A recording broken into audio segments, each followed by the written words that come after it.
अस्सलामुअलैकुम स्टूडेंट्स। आज की इस वीडियो लेक्चर में हम प्लैंक्स क्वांटम थ्योरी को डिस्कस करने जा रहे हैं और इस प्लैंक्स क्वांटम थ्योरी में हम फर्स्ट ऑफ ऑल इंट्रोडक्शन पढ़ेंगे कि किस साल में ये प्लैंक्स थ्योरी का कॉन्सेप्ट आया था और किस साइंटिस्ट ने दिया था। In 1900, a German scientist gave a theory about observed radiations from heated bodies. 1900 में जर्मन साइंसदान थे जिनका नाम था मैक्स प्लैंक। मैक्स प्लैंक ने थ्योरी दी, जब किसी बॉडी को हीटेड करते हैं ना, तो उस बॉडी से रिलीज होने वाली जो रेडिएशंस होती हैं उसको मैक्स प्लैंक ने ऑब्जर्व किया और एक थ्योरी पेश की। ठीक है, उसके बाद इसने पोस्टुलेट्स बताया। तो पोस्टुलेट्स में Planck's quantum theory contains following postulates. इस प्लैंक्स क्वांटम थ्योरी के कुछ अहम पॉइंट हैं जो कि नीचे हमारे पास लिखे हुए हैं। तो फर्स्ट नंबर पे हम इस पोस्टुलेट को डिस्कस करते हैं। The emission and absorption of energy in the form of radiations by an atom is not a continuous process. आपको पता है, जब हम बॉडी को हीट करते हैं, किसी भी बॉडी को हम जब हीटेड करते हैं तो उस बॉडी से एनर्जी इमिट होती है या एब्जॉर्ब होती है। फर्स्ट पॉइंट पे यानी कि स्टार्टिंग पॉइंट पे हम अगर बॉडी को हीटअप करेंगे तो एनर्जी क्या होगी, एब्जॉर्ब होगी।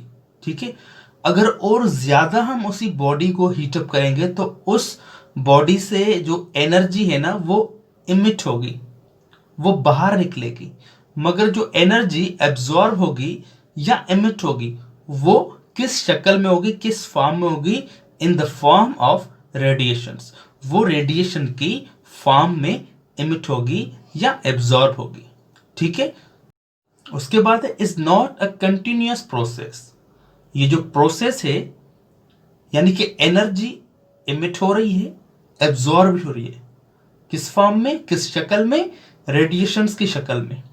मगर ये जो एनर्जी एब्जॉर्ब हो रही है या इमिट हो रही है वो कंटिन्यूअस फॉर्म में नहीं होगी। इसीलिए हमने कहा हुआ है it is not a continuous process. ये जो प्रोसेस है वो कंटिन्यूअस प्रोसेस नहीं है। लगातार कंटिन्यूअस फॉर्म में ये एनर्जी ना एमिट होती है ना एब्जॉर्ब होती है। ठीक है, पॉइंट नंबर टू में कहा जा रहा है the emission and absorption of the energy in the form of radiations by a body occurs in the form of packets of energy is called quantum.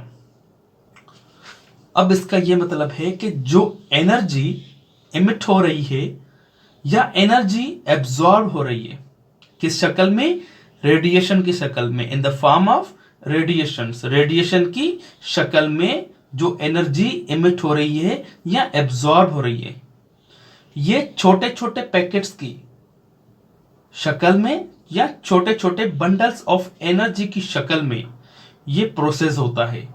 और उसने एक बंडल को नाम दिया क्वांटम। यानी कि ये जो एनर्जी है ना वो रिलीज भी हो रही है, एब्जॉर्ब भी हो रही है, इमिट भी हो रही है, एब्जॉर्ब हो रही है। किस शक्ल में, रेडिएशन की शक्ल में। मगर वो जो इमिट या एब्जॉर्ब एनर्जी हो रही है रेडिएशन की शक्ल में वो पैकेट्स ऑफ एनर्जी में होगी। और उसके बाद मैक्सवेल ने इन पैकेट्स ऑफ एनर्जी को नाम दिया क्वांटम। यानी कि जो पैकेट्स में एनर्जी एब्जॉर्ब हो रही है या इमिट हो रही है वो पैकेट्स में हो रही है।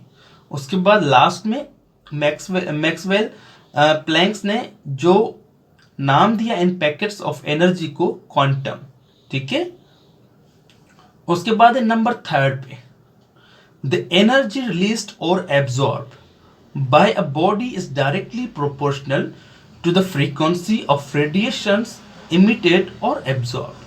अब सेकंड पॉइंट में हमसे ये पूछा जा रहा था कि एनर्जी जो है वो कितनी एब्जॉर्ब होगी या एमिट होगी, ठीक है।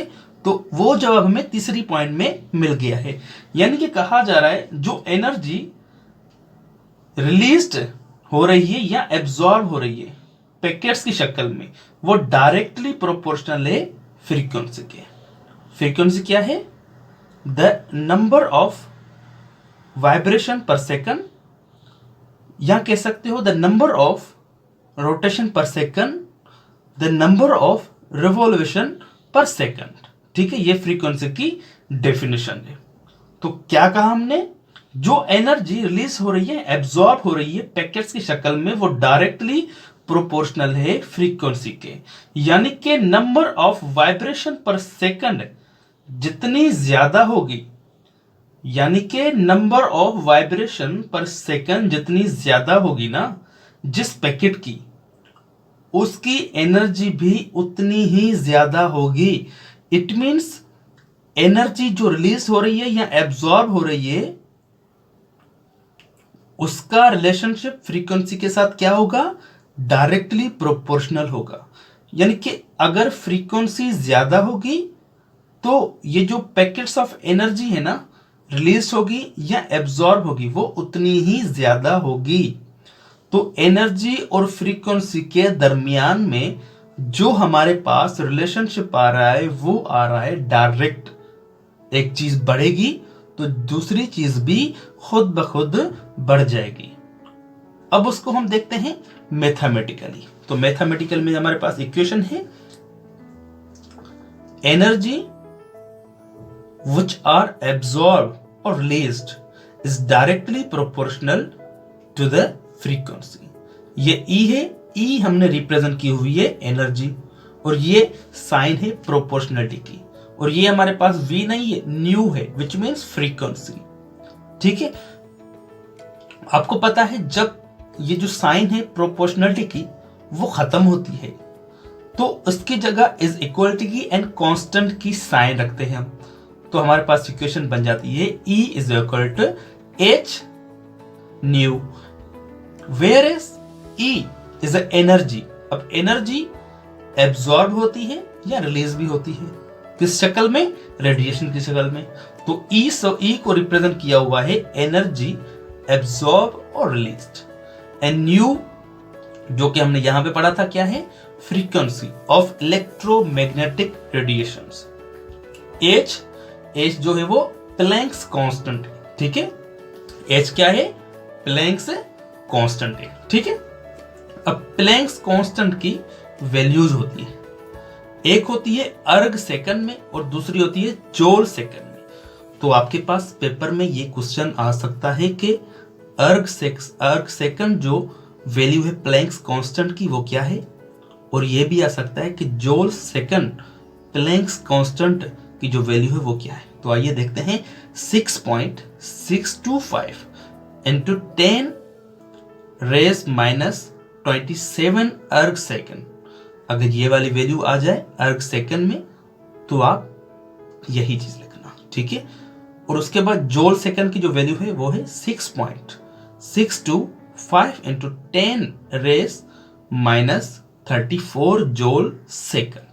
ये जो दोनों वैल्यू हैं वो प्लैंक्स कांस्टेंट है, ठीक है। सिर्फ फर्क ये है उनका जो लास्ट में यूनिट है वो चेंज है। अर्ग सेकंड तो ये वैल्यू, जूल सेकंड तो ये वैल्यू प्लैंक्स कांस्टेंट की, ठीक है। और इंशाल्लाह नेक्स्ट वीडियो लेक्चर में हम स्पेक्ट्रोस्कोपी एंड उसकी टाइप्स को हम डिस्कस करेंगे, ठीक है। तो स्पेक्ट्रोस्कोपी एंड इट्स टाइप वो हम नेक्स्ट वीडियो लेक्चर में पढ़ेंगे।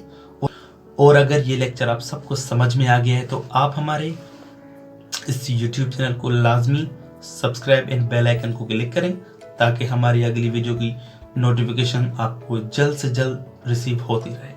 Thank you so much and Allah Hafiz.